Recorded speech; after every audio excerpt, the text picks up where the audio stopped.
कहावत है भोज के समय में कोहरा रोपना। तो अब तो जितने भी मंत्री बने ये सब मात्र 6 महीना के ही मंत्री हैं और निश्चित रूप से यह मंत्रिमंडल का जो विस्तार है यह पूरी तरह से चुनाव को देखते ही किया गया है और चुनाव को लेकर ही एनडीए सरकार का आज मंत्रिमंडल का विस्तार हुआ है।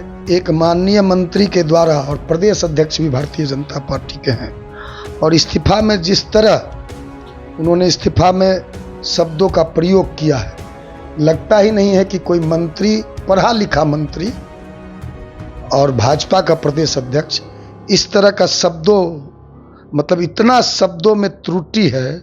डॉक्टर भी गलत है, मेरे सामने इस्तीफा है का पत्र है, लेटर है। बिहार भी गलती है, सुचित भी जो है वह भी गलती है।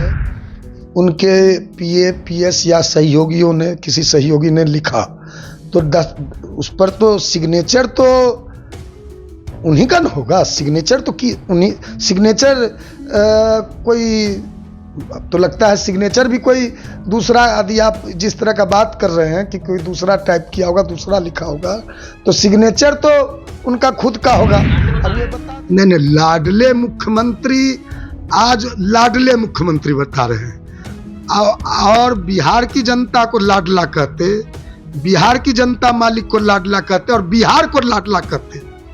मुख्यमंत्री के बजाय यदि वह बिहार को लाडला बताते, लेकिन उन्होंने मुख्यमंत्री को अपना लाडला मुख्यमंत्री बताया। तो आदरणीय मुख्यमंत्री जी को यही लोग कोइलवर पागलखाना की भेजने की बात करते थे।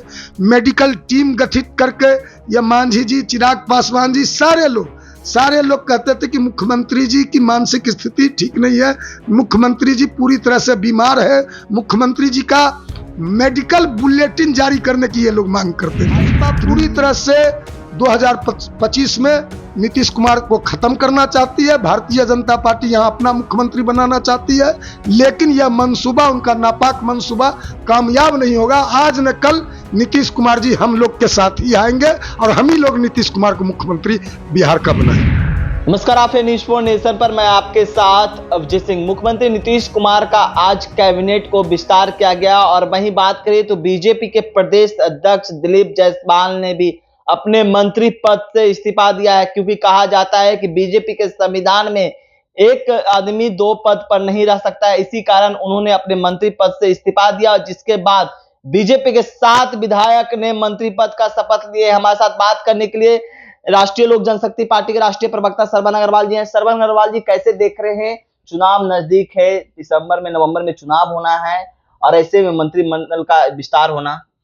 नहीं, मंत्रिमंडल का जो आज विस्तार हुआ है, तो अब तो जितने भी मंत्री बनाए गए हैं, सबसे पहले तो हम अपने पार्टी की ओर से उन सभी मंत्रियों को बधाई देते हैं। लेकिन अब वो हम लोग के यहाँ कहावत है भोज के समय में कोहरा रोपना।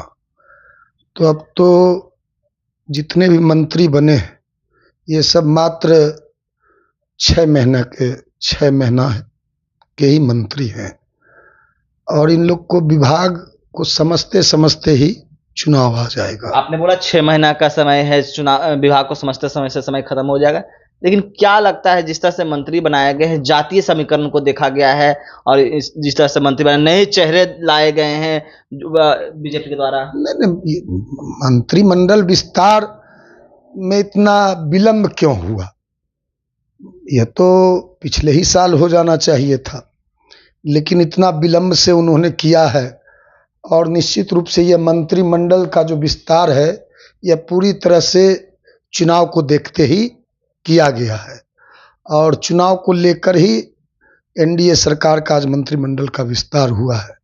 यह एक तरह से चुनावी विस्तार है, लेकिन इसका चुनाव में कोई फायदा एनडीए को मिलने वाला नहीं है। लेकिन बीजेपी के प्रदेश अध्यक्ष ने इस्तीफा दे दिया, आपने देखा है कि अपने पद पे? नहीं, भारतीय जनता पार्टी का इस्तीफा हमने भी देखा है। जो इस्तीफा उन्होंने माननीय मुख्यमंत्री जी को भेजा है, तो उसमें इस्तीफा में एक माननीय मंत्री के द्वारा और प्रदेश अध्यक्ष भी भारतीय जनता पार्टी के हैं और इस्तीफा में जिस तरह उन्होंने इस्तीफा में शब्दों का प्रयोग किया है। लगता ही नहीं है कि कोई मंत्री, पढ़ा लिखा मंत्री और भाजपा का प्रदेश अध्यक्ष इस तरह का शब्दों, मतलब इतना शब्दों में त्रुटि है। डॉक्टर भी गलत है, मेरे सामने इस्तीफा है का पत्र है, लेटर है। बिहार भी गलती है, सूचित भी जो है वह भी गलती है। इस्तीफा जो लिखा है, सबसे बड़ा मजाक देखिए इन्होंने, जो इस्तीफा भी जो है उनका लिखा हुआ वह भी गलती है। कार्रवाई भी गलती है, कार्रवाई होना चाहिए, कार्रवाई कर दिया है। मतलब इतनी त्रुटियां हैं उनके रिजिग्नेशन लेटर में, मतलब कोई पढ़ा लिखा व्यक्ति का लगता नहीं है। और कैसे ये डॉक्टर हैं, और इनकी तो डिग्री की जांच होनी आप चाहिए। डिग्री की जांच करने के आरोप लगा रहे हैं, रिजिग्नेशन पर जो लिखा हुआ उस पर आरोप लगा रहे हैं, तो क्या लगता है कि मंत्री जी अपने लिखे होंगे प्रदेश अध्यक्ष डॉक्टर दिलीप जायसवाल ने? नहीं, माननीय मंत्री जो भाजपा के भी प्रदेश अध्यक्ष, अब तो इस्तीफा दे दिया, मंत्री तो रहे नहीं, लेकिन अभी भारतीय जनता पार्टी के स्टेट के प्रेसिडेंट हैं। तो मान लीजिए उनके पीए पीएस या सहयोगियों ने, किसी सहयोगी ने लिखा, तो उस पर तो सिग्नेचर तो उन्हीं का न होगा। सिग्नेचर तो कि उन्हीं, सिग्नेचर कोई, अब तो लगता है सिग्नेचर भी कोई दूसरा, यदि आप जिस तरह का बात कर रहे हैं कि कोई दूसरा टाइप किया होगा, दूसरा लिखा होगा, तो सिग्नेचर तो उनका खुद का होगा। अब वे बता दे, इस लेटर को यदि झुटलाते हैं कि कोई दूसरा कोई लिखा है, तो वो अब यह बता दे कि उन दस्खत भी जो नीचे है दिलीप जायसवाल, वह भी कोई दूसरा ही कोई दस्खत कर दिया है। तो निश्चित रूप से आप दूसरे को नॉमी फेल बताते हैं। टीडी के द्वारा ट्वीट किया गया था, उसमें कई कटाक्ष भी किया। नहीं, आप दूसरे को नॉमी फेल बताते हैं, या भारतीय जनता पार्टी के लोग दूसरे के डिग्री पर सवाल उठाते हैं। और दिलीप जायसवाल जी तो मेडिकल कॉलेज चलाते हैं लंबे समय से, इनका लंबे समय से मेडिकल कॉलेज है। लगता है कि ऐसे यही पढ़ाई होती होगी, यही स्पेलिंग वहाँ मेडिकल कॉलेज में भी इनके लोगों के द्वारा पढ़ाया जाता होगा, जो लोग टीचर प्रोफेसर वहाँ बहाल होंगे। तो निश्चित रूप से आप दूसरे के डिग्री पे सवाल उठाते हैं, लेकिन आपका जो इस्तीफा देखने को मिला उसमें इतनी सारी गलतियां हैं, ये एक बड़ा प्रश्न चिन्ह आप पर भी उठता है। लेकिन एक सवाल है, जिस तरह से बीजेपी के कोटे से 7 मंत्री बनाए गए, आपने देखा होगा कि बीजेपी के 7 मंत्री ने शपथ लिया है और जदयू से एक भी मंत्री नहीं बनाया गया। क्या लगता है कि जिस तरह से बीजेपी लगातार अपने कद बढ़ाते हुए लेकिन दिखते नजर आ रहे हैं? भारतीय जनता पार्टी, मैंने पहले भी कहा है कि आदरणीय मुख्यमंत्री नीतीश कुमार जी को भारतीय जनता पार्टी ने नजरबंद कर लिया है। भारतीय जनता पार्टी ने कैद कर लिया है अपने मुट्ठी में मुख्यमंत्री जी को। जो मुख्यमंत्री जी जाने जाते थे, उनकी यूएसपी थी आदरणीय नीतीश कुमार जी की, वह, और जिस राजनीति के मंत्री जी पूरी तरह से भारतीय जनता पार्टी के साथ सरकार तो चला रहे हैं, लेकिन भारतीय जनता पार्टी के सामने वो पूरी तरह से घुटना टेक चुके हैं, या घुटना टेक मुख्यमंत्री हो चुके हैं। और ये पूरी तरह से भारतीय जनता पार्टी के सामने, और परसों भागलपुर में आदरणीय नरेंद्र मोदी के सामने बिल्कुल लाचार बेबस मुख्यमंत्री जी जो देखने को मिला, एकदम लाचार और बेबस नजर आ रहे थे भारतीय जनता पार्टी के नेताओं के सामने। और यहाँ तक कि जब भारतीय जनता पार्टी के सभी नेता कार्यकर्ता प्रधानमंत्री जी को माला पहना रहे थे मंच पर, तो एक कोना में नीतीश कुमार जी को भी भाजपा ने माला पकड़ के खड़ा कर दिया। तो यह जो सीन देखने को मिला परसों भागलपुर में प्रधानमंत्री जो आए थे, यह निश्चित रूप से आदरणीय मुख्यमंत्री जी का अपमान तो किया ही आदरणीय प्रधानमंत्री जी ने, जिस तरह उन्होंने जीप में पीछे बैठा लिया और मुख्यमंत्री जी। आप अपमान करने की बात बोल रहे हैं, लाडले मुख्यमंत्री बता रहे हैं, कैसे अपमान हो गया? प्रधानमंत्री लाडले बता रहे हैं। नहीं, लाडले मुख्यमंत्री, आज लाडले मुख्यमंत्री बता रहे हैं। और बिहार की जनता को लाडला कहते, बिहार की जनता मालिक को लाडला कहते, और बिहार को लाडला कहते। मुख्यमंत्री के बजाय यदि वह बिहार को लाडला बताते, लेकिन उन्होंने मुख्यमंत्री को अपना लाडला मुख्यमंत्री बताया। और नीतीश कुमार जी को यही आदरणीय प्रधानमंत्री नरेंद्र मोदी जी कहते थे कि नीतीश कुमार जी के पॉलिटिकल डीएनए में ही गड़बड़ी है।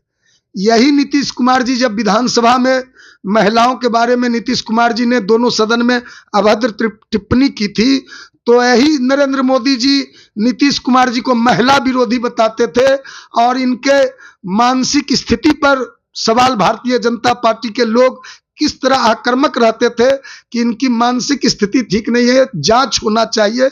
यहां तक कि ऐसे ऐसे भाषाओं का कि भारतीय जनता पार्टी का जो ये अभी एक डिप्टी सीएम है, मुख्यमंत्री जी को कोइलवर का पागल खाना भेजने की बात करता था कि कोइलवर का पागल खाना। हम इस तरह का भाषा का इस्तेमाल आदरणीय मुख्यमंत्री जी के बारे में कभी नहीं किए। आदरणीय मुख्यमंत्री जी किसी पार्टी के नहीं, पूरे बिहार के मुख्यमंत्री हैं, तो आदरणीय मुख्यमंत्री जी को यही लोग कोइलवर पागल खाना की भेजने की बात करते थे। मेडिकल टीम गठित करके ये मांझी जी, चिराग पासवान जी, सारे लोग कहते थे कि मुख्यमंत्री जी की मानसिक स्थिति ठीक नहीं है, मुख्यमंत्री जी पूरी तरह से बीमार है, मुख्यमंत्री जी का मेडिकल बुलेटिन जारी करने की ये लोग मांग करते थे कि नीतीश कुमार जी का हेल्थ बुलेटिन जारी होना चाहिए। तो निश्चित रूप से, और यहां तक कि नरेंद्र मोदी जी ने कहा था नीतीश कुमार जी के बारे में कि इनकी पार्टी को कि जनता दल यू का मतलब जनता दल यू का जनता का दमन और उत्पीड़न आज लाडला बता रहे हैं। तो लाडला इसलिए बता रहे हैं कि नीतीश कुमार जी को कुर्सी से हटाना है, भारतीय जनता पार्टी का मुख्यमंत्री यहां बनाना है, और जो आज मंत्रिमंडल विस्तार हुआ यह संकेत दे रहा है कि भारतीय जनता पार्टी पूरी तरह से जदयू पर, जनता दल यू पे कब्जा करना चाहती है। ऐसा न दिन आए कि हमको यह भी जानकारी है कि जनता दल यू में दो धारा है, जनता दल यू में बड़ी टूट होगी। नीतीश कुमार जी सावधान रहे, पहले भी आरसीपी सिंह को, प्रशांत किशोर को आगे करके इस तरह का काम भाजपा ने किया है नीतीश कुमार के खिलाफ में। भारतीय जनता पार्टी नीतीश कुमार जी कहते थे कि भारतीय जनता पार्टी हमको समाप्त करना चाहती थी, तो कई बार नीतीश जी अलग हुए। अब भाजपा पूरी तरह से 2025 में नीतीश कुमार को खत्म करना चाहती है, भारतीय जनता पार्टी यहां अपना मुख्यमंत्री बनाना चाहती है, लेकिन यह मंसूबा, उनका नापाक मंसूबा कामयाब नहीं होगा। आज न कल नीतीश कुमार जी हम लोग के साथ ही आएंगे और हम ही लोग नीतीश कुमार को मुख्यमंत्री बिहार का बनाएंगे। तो आपने सुना साफ तौर पर सरवन अग्रवाल किस तरह से एनडीए सरकार पर बरसते हुए नजर आ रहे हैं, और साफ तौर पर उन्होंने बड़ा बयान दे दिया और कह दिए हैं कि मुख्यमंत्री नीतीश कुमार हम लोग के साथ आएंगे। इस तमाम खबरों पर न्यूज़ पॉइंट के साथ नमस्कार।